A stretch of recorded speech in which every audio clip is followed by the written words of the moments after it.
Mau sweeping Pak Alwi? Nah Habib Rizik, gua Pak Alwi, lo mau apa? Hah? Lo mau sweeping? Sweeping? Di mana mau sweeping? Saya tunggu kalian, kurang ajar.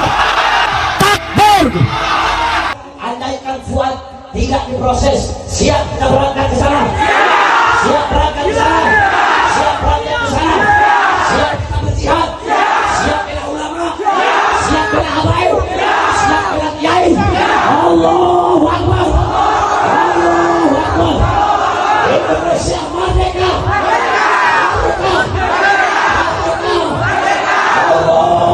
Jadi kalau ada dari keturunan Alawiyin yang berbangga-bangga dengan nasab, tanpa memberikan satu kontribusi yang baik, akhlak yang baik, itu percuma. Kita tidak, bukan itu tujuannya. Bukan itu tujuannya. Rasul SAW juga. Jadi juga bukan tujuannya untuk membeda-bedakan antara ras, sama sekali berbeda dengan mereka. Karena Islam tidak mengenal kasta. Bagi para pendakwah yang menceritakan kisah karomah secara berlebihan, bahkan mengubah redaksi kisah tersebut, tidakkah terbesit dalam kepala Anda bahwa semua ini akan dipertanggungjawabkan? Alih-alih mendekatkan manusia kepada agama, namun justru menjauhkan. Dan juga perlu untuk diingat dari kalangan para habaib bahwasannya kita hidup saat ini di masa semua apa yang kita sampaikan, gerak-gerik yang kita lakukan itu bisa dikritik oleh banyak orang. Jangan buru-buru, Aska. Biar yang hobi cerita karomah lihat dampak dari tindakan mereka. Sejak dahulu sudah diingatkan namun tidak diindahkan. Sekarang kita dibersihkan dari perilaku oknum yang berlebihan cerita karomah. Acara maulid tiba-tiba bawa dalil yang sering, man abdoma maulidi, itu kan dipakai di mana-mana. Itu masih sering terdengar. Barang siapa yang mengagungkan maulidku, kuntu syafi'an yaumal qiyamah. Padahal kalau hadis itu dikatakan mimpi, lewat mimpi, bilang aja lewat mimpi, nggak apa-apa, nggak jadi hujah. Jangan pernah percaya dengan orang yang memuji kamu dengan ucapan-ucapan yang tidak berdasar. Turunan Nabi tidak dicatat dosanya, tidak masuk neraka. Itu adalah tidak sesuai dengan ijma'. Jangan mengecewakan datuk Anda. Mereka ulama, mereka orang-orang soleh, mereka aulia, tapi Anda tidak mewarisi satupun daripada keutamaan dan kemuliaan mereka semuanya. Ayo kita menjadi para sada yang bisa dibanggakan oleh orang-orang tua kita. Bukan hanya para sada yang pandai membanggakan orang-orang tuanya, tapi tidak berakhlak seperti mereka. Jadi yang berlaku di zaman kita sekarang ini, ghiyab, satu kekosongan antara generasi sekarang dengan generasi sebelum. Tapi sekarang kita melihat fenomena aneh. Banyak anak-anak muda yang sedikit ilmunya tapi memakai kostum ulama dan mengaku habib, kemudian masuk ke desa, kadang-kadang seperti yang disindir-sindir oleh beberapa orang bahwa mereka melakukan dawir-dawir. Ini sama sekali tidak mencerminkan akhlak Sada Ba'alawi. Apabila terus-menerus dia menggunakan simbol agama disertai dengan kedustaan dan dengan ancaman-ancaman, kemudian dia dikasih, itu nanti jadinya pendidikan mental yang nggak baik untuk mereka yang melakukan, sehingga mereka terbiasa, oh dengan cara ini dapat kok, nggak usah dikasih. Apa jasa kalian? Apa ilmu kalian? Sudahlah, kalau memang nggak memiliki ilmu, buat apalah ngaku-ngaku sebagai orang alim? Lebih baik Anda bisnis saja, cari kerja yang halal. Apakah pada masa ini kita menghadapi krisis akhlak? Secara global, ya, dan secara dalam skop yang kecil, dalam lingkungan kita lah, ya, siapa yang bertanggung jawab dalam hal ini? Orang tua. Lagi pula, terdapat keraguan di hati sebagian kaum muslimin ketika melihat kondisi dan perilaku sebagian keturunannya yang tidak seperti sosok datuk yang diceritakan. Kami selaku habaib sadar betul akan segala kekurangan, membuka ruang introspeksi dan berjuang menuju perbaikan. Kami meyakini tidak ada cara menuju persatuan jika tidak diawali dengan kemauan untuk memahami dan mendengar. Bukan malah nasab itu dikapitalisasi, dijadikan kebanggaan, karena tidak ada gunanya sama sekali. Anda tidak mendapatkan ini dari usaha Anda. Jangan berlebihan untuk memuliakan atau ngalap berkah.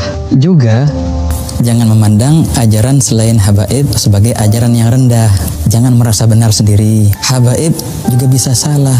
Gak semua dzurriyyat Rasulullah mengikuti ajaran datuk mereka. Kalau Allah biarkan, bisa lebih banyak lagi oknum seperti ini ke depan. Jadi kami sangat bersyukur dengan kritik-kritik seperti ini. Untuk berdasarkan pertemuan ini, saudara, saya mau sampaikan nih kepada monyet yang sudah mendirikan ormas monyet dengan laskar monyet yang didukung oleh sejumlah jenderal-jenderal monyet, saudara. Bertamu ke Indonesia, numpang hidup di Indonesia, berguru ke ulama-ulama Indonesia, akhirnya mengklaim tidak akan ada Indonesia jika tidak ada Habib. Indonesia barokah karena ada orang Yaman yang disebut dengan Habib. Mohon maaf, ada oknum-oknum jenderal-jenderal monyet yang mendukung ormas monyet ini, saudara. Saya mau sampaikan kepada mereka, sudahlah, capek kita.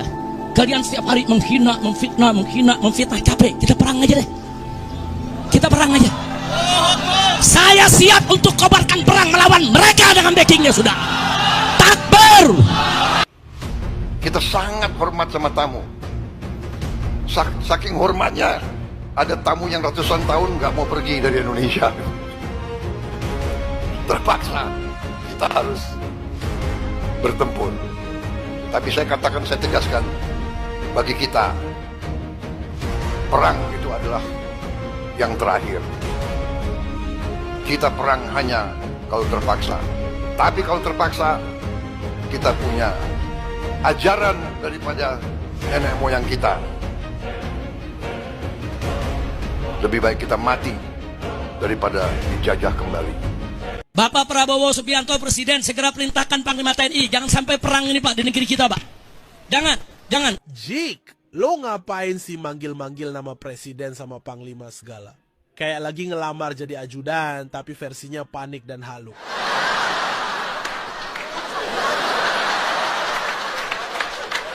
Dan lo ngomong, jangan sampai perang dengan nada dramatis, seolah-olah negara ini lagi diambang perang. Yang perang tuh cuman lo. Perang lawan kenyataan nasab lo yang acak-adut.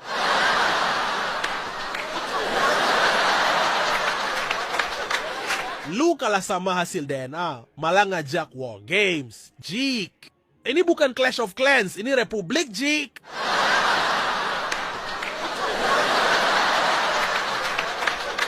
Kalau presiden nggak mau tahu, Panglima TNI nggak mau tahu, Kapolri nggak mau tahu, saya akan bikin pasukan besar-besaran se-Indonesia. Buset, pasukan besar-besaran se-Indonesia? Itu lu ngomong serius atau lagi ngide bikin turnamen PUBG Syariah Nasional? Tapi ingat ya, Jik, kalau lo beneran bikin pasukan, gue siap nyumbang banner gede tulisannya, Imam Jenderal Akhir Zaman, Panglima Pasukan Bocil Kaleng-Kaleng siap push rank demi khilafah virtual. Kita akan perang, kita akan kejar, hajar, habisi, ganyang. Jik, di awal lo bilang jangan sampai perang, Pak. Jangan sampai perang. 2 menit kemudian lo teriak, kita akan perang, kita akan ganyang semua monyet PKI. Pret.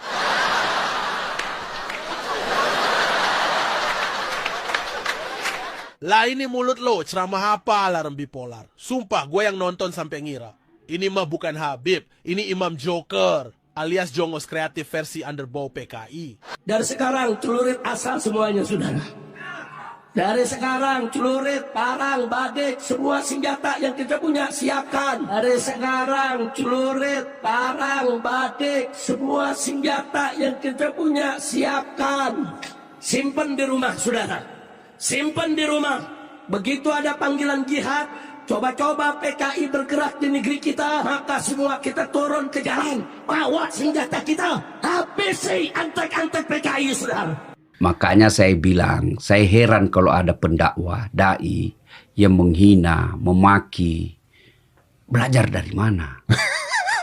Karena Rasulullah itu tidak pernah menghina orang. Bener juga. Belajar dari gurunya dong. Kan ya, gurunya belajar dari mana? Gurunya lah. Ya, itu pasti terputus dengan Rasul. Karena Rasulullah tidak pernah menghina. Wah, ini menarik nih. Pasti terputus dengan Rasul. Dari mana dia belajar? Rasulullah jangankan kepada sahabatnya, kepada lawannya saja.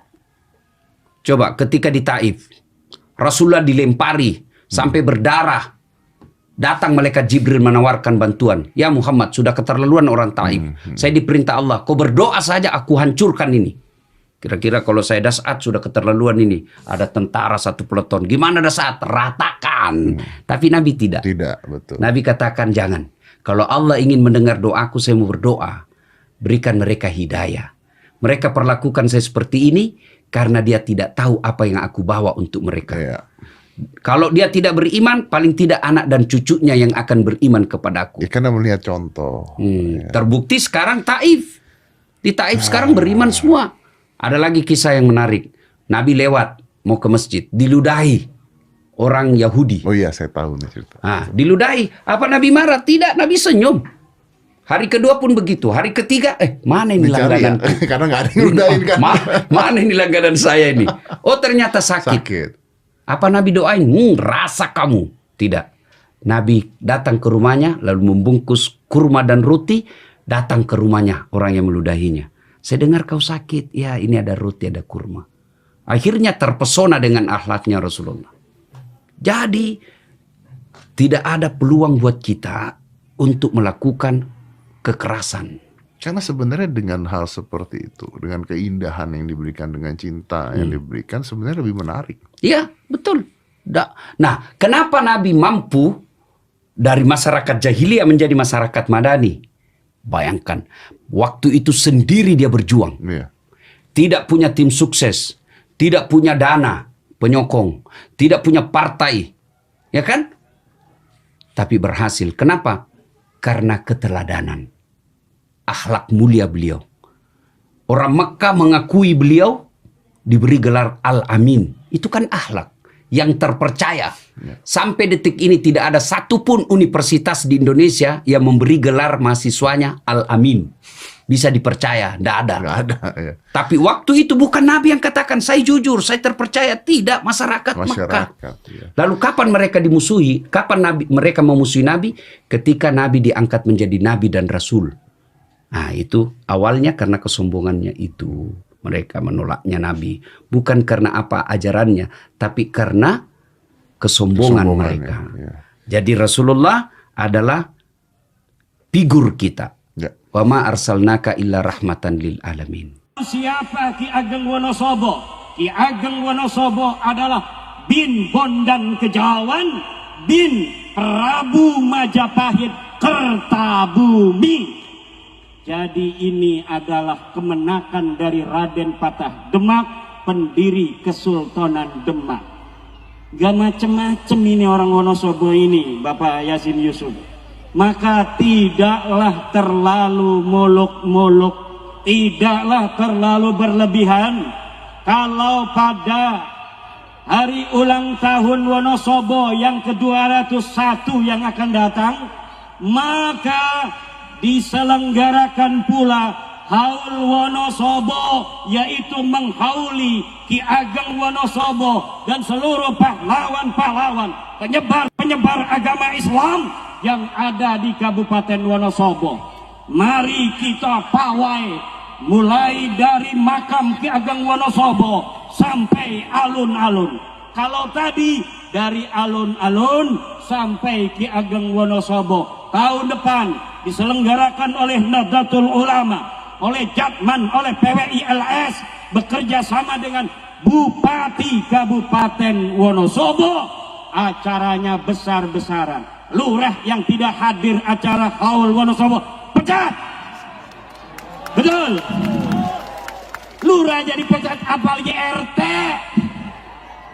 Pecat RT yang nggak mau datang. Setiap RT harus datang membawa 40 keluarga.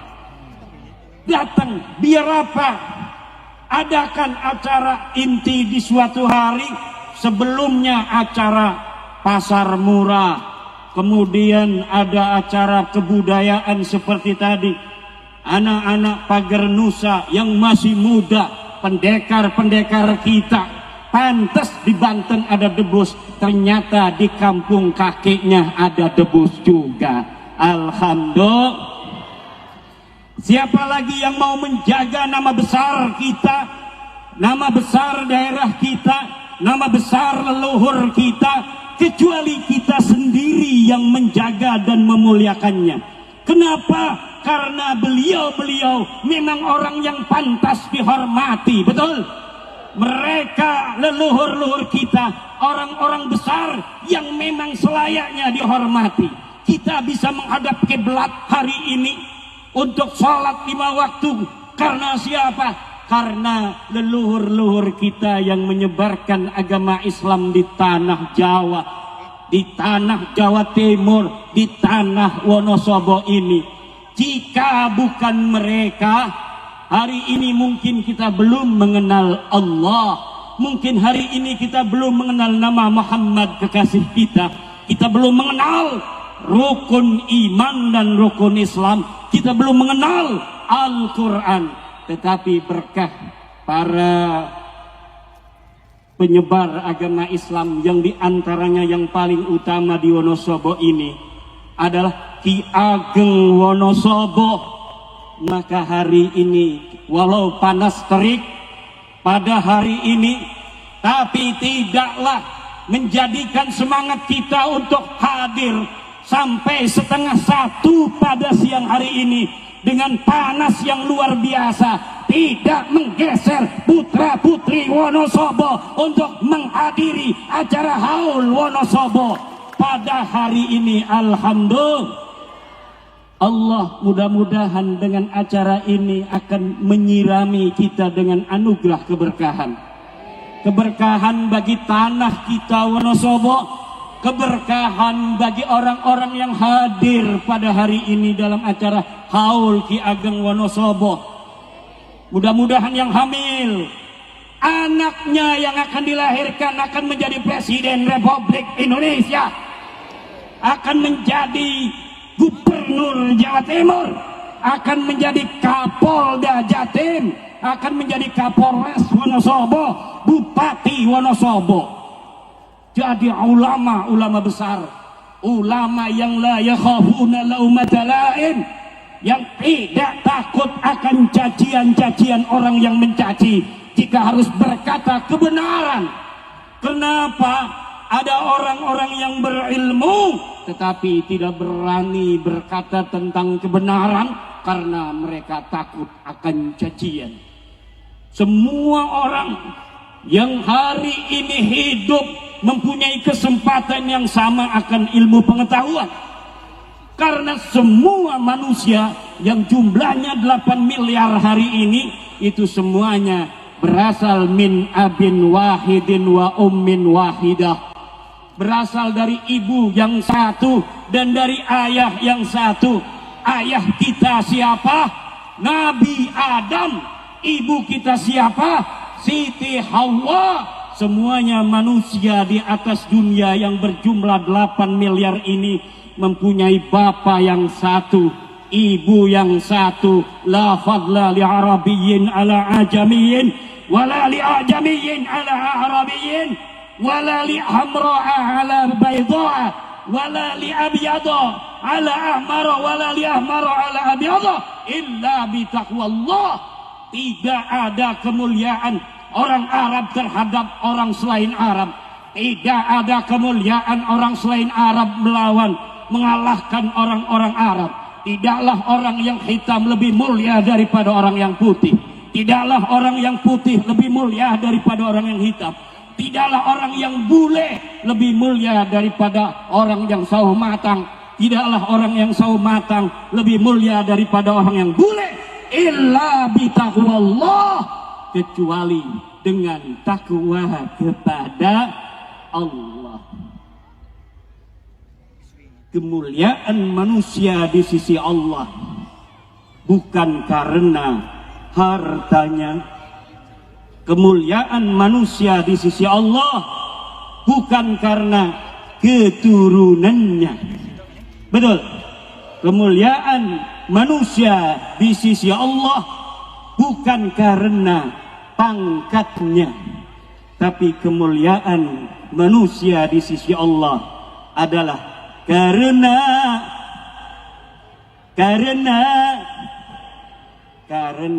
takwanya. Inna akramakum indallah atqakum. Sungguhnya orang yang paling mulia di antara kamu, wahai para banser, wahai para kesatria-kesatria PWI-LS, bukanlah yang ototnya paling besar, bukan yang wajah warna daripada pecinya paling merah, tapi yang takwanya paling tinggi di hadapan Allah. Ibu-ibu jangan merasa lebih cantik dari yang lainnya, kemudian merasa lebih mulia dari yang lainnya, betul?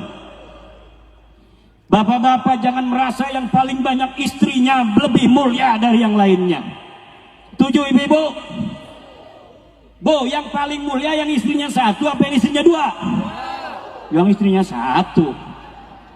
Ziyadatul bina tadullu ala ziyadatil ma'na.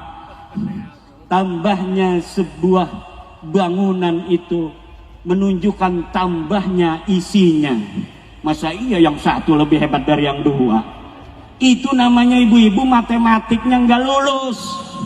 Di mana-mana coba saya tanya nih, satu dengan dua lebih banyak mana?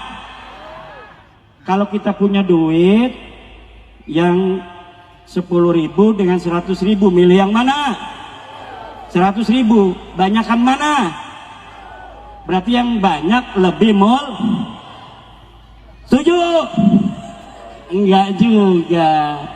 Ibu bapak hadirin ma'asyiral muslimin rahimakumullah, di bumi Wonosobo yang tercinta ini telah melahirkan berbagai macam sejarah dan peradaban manusia yang kemudian dibawa oleh anak cucu Ki Ageng Wonosobo ke seluruh tanah Jawa, menyebarkan Islam penuh kasih, penuh rahmat, saling hormat menghormati, saling menjaga nilai-nilai jiwa. Betul? Inilah akhlak orang Jawa dari zaman dulu.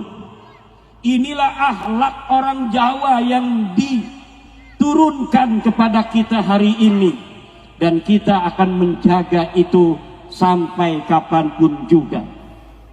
Tanah Jawa ini milik anak dan putri Jawa. Tanah Sumatera adalah milik putra putri Sumatera. Tanah Sulawesi adalah milik putra putri Sulawesi.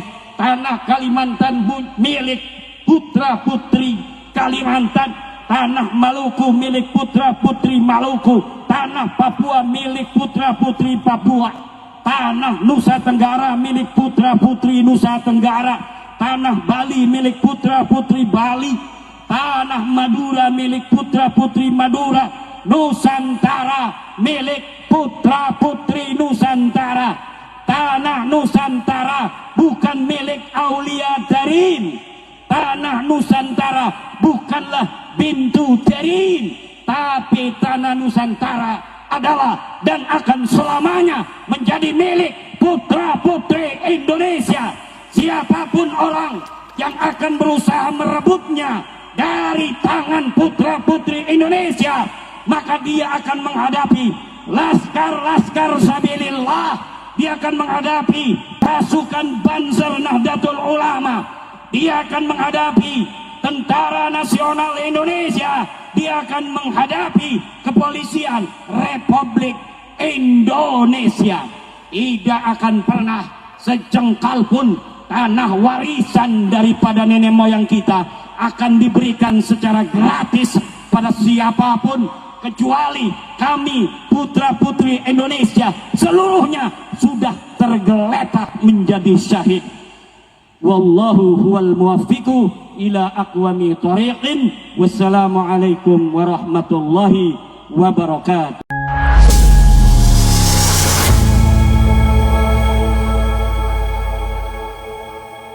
Itulah tadi pengakuan dari kalangan Rabithah Alawiyah yang membahas tentang polemik nasab yang masih belum ada ujungnya. Dan tadi kita sudah dengar bersama beberapa pemaparan dan ceramah yang luar biasa dari Kiai Haji Imaduddin Usman Al-Bantani. Semoga saja ini bisa menjadikan pelajaran bagi para kabib-kabib yang ada di Indonesia agar tidak membangga-banggakan nasabnya. Bagaimana menurut pendapat teman-teman semua? Silahkan lanjut di kolom komentar. Terima kasih selalu support Arman Al-Fatih. Kita jumpa lagi di video selanjutnya. Assalamualaikum warahmatullahi wabarakatuh.